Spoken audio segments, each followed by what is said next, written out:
A lot of the times we want to ignore it, we want to bury it, we want to put it somewhere. You get the question, what are you a vibrational match to? Assalamu alaikum wa rahmatullahi wa barakatuh. Peace, blessings, and mercy be unto you. What's up, everybody? It's your girl, Khadijah Toto, and you are listening to Lit Chat Lounge, the podcast, where we are all about mindset development. I'm so excited to come here today just because it is the holiday season right now. Thanksgiving just happened. We have a few other holidays, Western holidays in specific, coming up.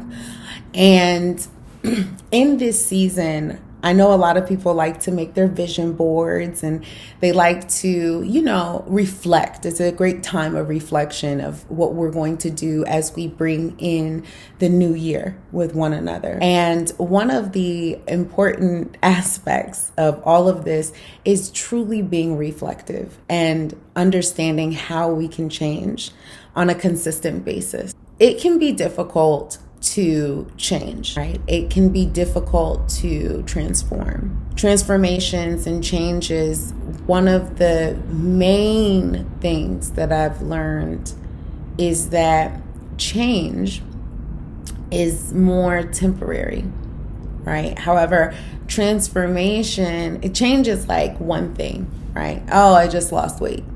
But I have the same mind. I have the same, I'm the same person, even vibrationally. But when you transform, your whole entire vibration is different. You start to look different. You start to talk different. You start to walk different. You're just different. You've transformed yourself into who you want to be. And those habits and all of those things have come together in order to orchestrate this phenomenal event or want of circumstances that you want for yourself. Anyways, didn't mean to go on a little deep dive. Y'all can go ahead and get your scuba gear on. But we are continuing on our reading journey of Asking It Is Given. We're on this. We just went through chapter 10 in the last one, hey? And in chapter 10, we talked about understanding our emotions, and we talked about the creative process and how it's a 3-step process. And we talked about how step 1 is asking, step 2 is the answer being given, and step 3 is you allowing it or resisting it. Okay. Now, this is interesting. It's such an interesting topic because while you can have the knowledge of such a text or of such a thing, sometimes applying that into your life, right, can be challenging. Okay. Sometimes when we apply it in our life, it can be challenging. But just understand, as we read these self-development books together, it's not about finding your flaw and demonizing it. Okay, it's not about that.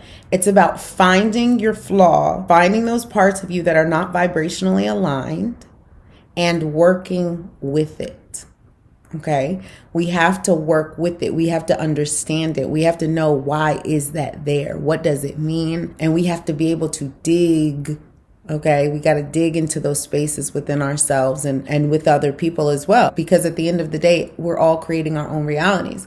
So as we're creating the realities for ourselves, if we just happen to be in the same vibration, we're in the same vibration. And if we're not, then we're not. You don't even have to say anything.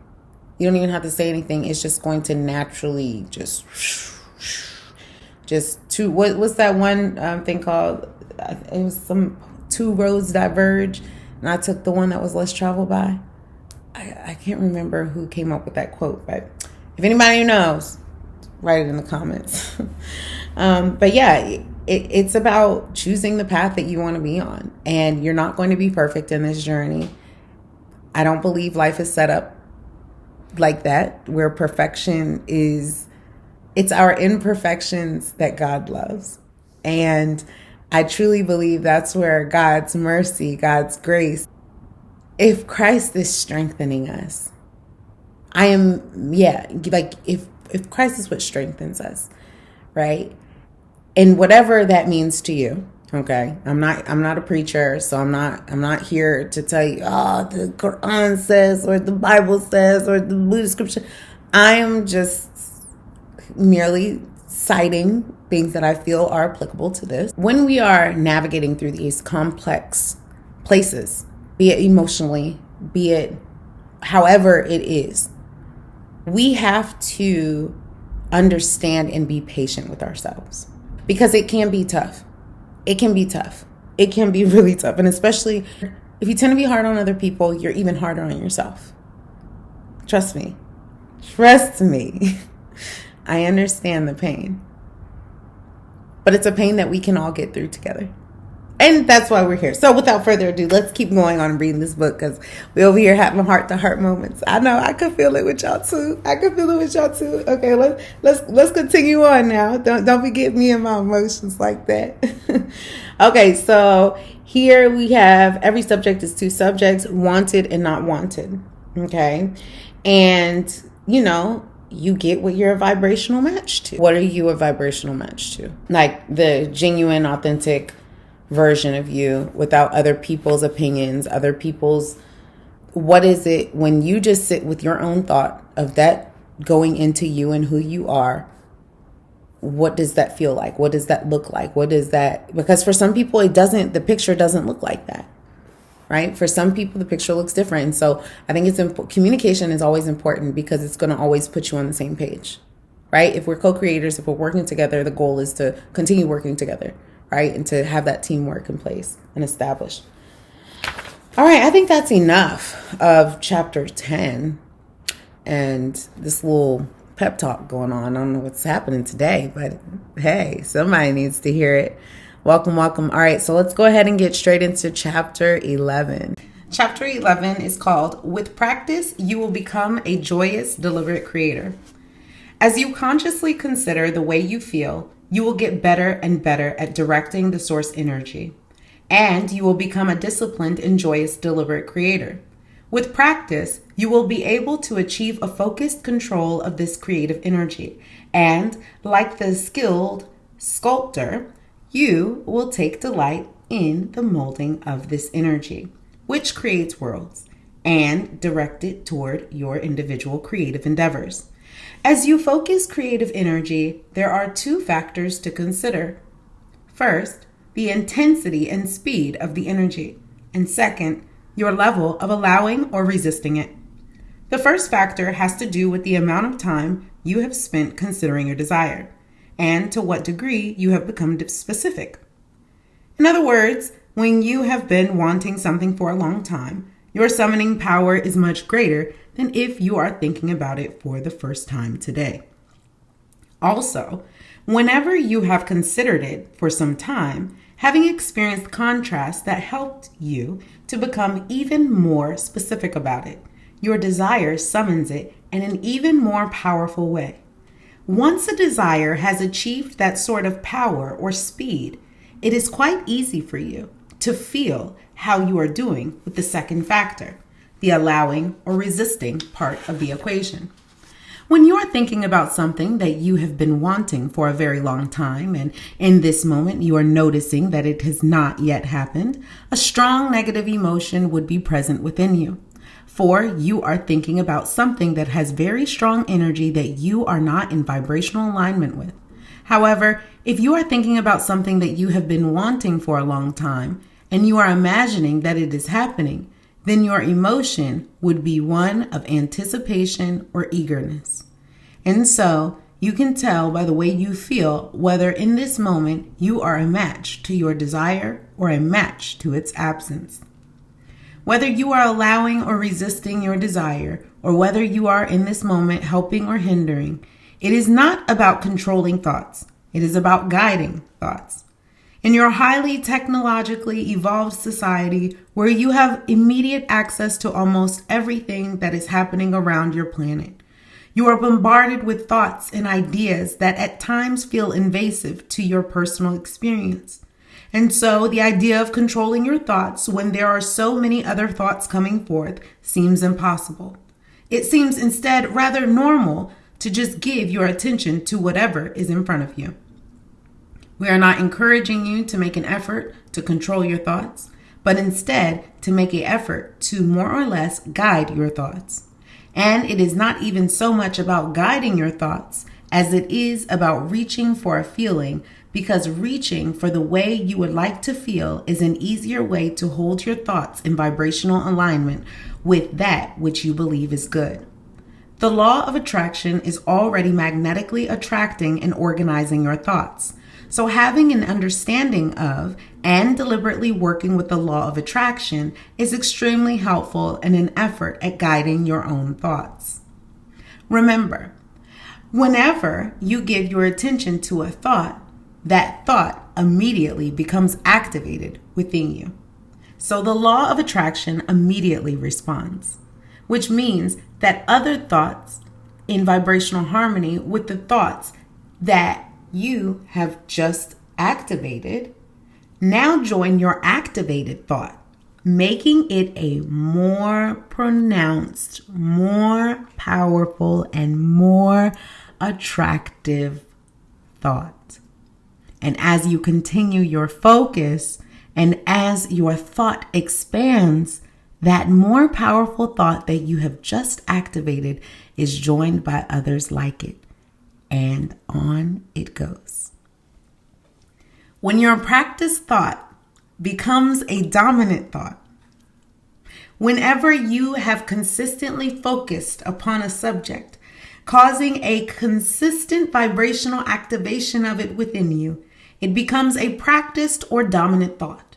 And once that happens, things that match it will begin to manifest around your dominant thought. In the same way that your earlier thought was joined by other thoughts that matched it. Now, things that match your dominant thought will continue to show up in your experience. Magazine articles, conversations with friends, personal observations. The attraction process will become very apparent. Once your focused attention has sufficiently activated a dominant vibration within you, things, wanted or unwanted, will begin to make their way into your personal experience. It is law. How to effectively become a deliberate creator. Remember, before you can effectively benefit from paying attention to your emotions, you must first accept that well-being is the only stream that flows. You can allow or disallow this stream, but when you allow it, you are well. And when you disallow it, you are sick. In other words, there is only a stream of wellness, which you are allowing or resisting. And you can tell by the way you feel which you are doing. You are supposed to thrive. You are supposed to feel good, you are loved, and well-being is constantly flowing to you. And if you will allow it, it will manifest in all manner of ways in your experience. Whatever you are giving your attention to is already pulsing in energy vibration. And as you hold your attention upon it, you begin to vibrate as it is vibrating. Each time you focus upon it and each time you offer the vibration, it feels easier for you to do it the next time until in time you develop a sort of vibrational proclivity. It is like practicing anything. It can get easier and easier. And with enough focusing on this thought, and therefore practicing this vibration, you form what you call a belief. A belief is only a practice vibration. In other words, once you have practiced a thought long enough, then anytime you approach the subject of that thought, the law of attraction will take you easily into the full vibration of your belief. So now the law of attraction accepts that belief as your point of attraction and brings to you things that match that vibration. And so as you have life experience that matches those thoughts you are pondering, you conclude, yes, this is truth. And while it may be accurate to call it truth, we would prefer to call it attraction or creation. Anything that you give your attention to will become your truth. The law of attraction says that it must. Your life and everyone else's too, but a reflection of the predominance of your thoughts. There is no exception to this. Have you made a decision to direct your thoughts? To be the deliberate creator of your own experience, you will be the one who has decided to direct your thoughts. For only when you deliberately choose the direction of your thoughts can you deliberately affect your own point of attraction. You cannot continue to discuss, observe, and believe things in the same way you always have and make changes in your point of attraction anymore, as we mentioned previously, than you can set your radio dial to 6:30 a.m. and receive the broadcast from 101 FM. Your vibrational frequencies have to match. Every emotion that you feel is about your alignment or misalignment with the energy of your source. Your emotions are your indicators of the vibrational variance between your physical being and your inner being. And when you pay attention to those emotions and try to focus on good feeling thoughts, you are then using your emotional guidance system in the way that you intended when you decided to come into this physical body. Your emotional guidance system is the key to helping you understand what your vibrational content is, and therefore exactly what your current point of attraction is. Distinguishing between the actual thought of what you want compared to the thought of its absence is sometimes difficult, but distinguishing between your emotional response to your thought of your desire and your emotional response to your thought of the absence of your desire is a very easy thing to do, because when you are fully focused upon your desire and your vibrational offering purely reflects that, you feel wonderful. And when you focus upon the absence of something that you truly want, you feel awful. Your emotions always let you know what you are doing with your vibration. Your emotions always let you know exactly what your point of attraction is. And so by paying attention to your emotions and by deliberately offering thoughts that affect the way you feel, you can consciously guide yourself into the vibrational frequency that will allow the fulfillment of any desire you hold. Can you accept yourself as a vibrational being? Most of our physical friends are unaccustomed to viewing their lives in terms of vibrations, and they are certainly not accustomed to thinking of themselves as radio transmitters and receivers. But you do live in a vibrational universe, and you are more energy, vibration, or electricity than you realize. Once you allow this new orientation and begin to accept yourself as a vibrational being who attracts all the things that come into your experience, then you will begin the delicious journey into deliberate creation. Once you begin to understand the correlation between what you are thinking, what you are feeling, and what you are receiving, now you have it.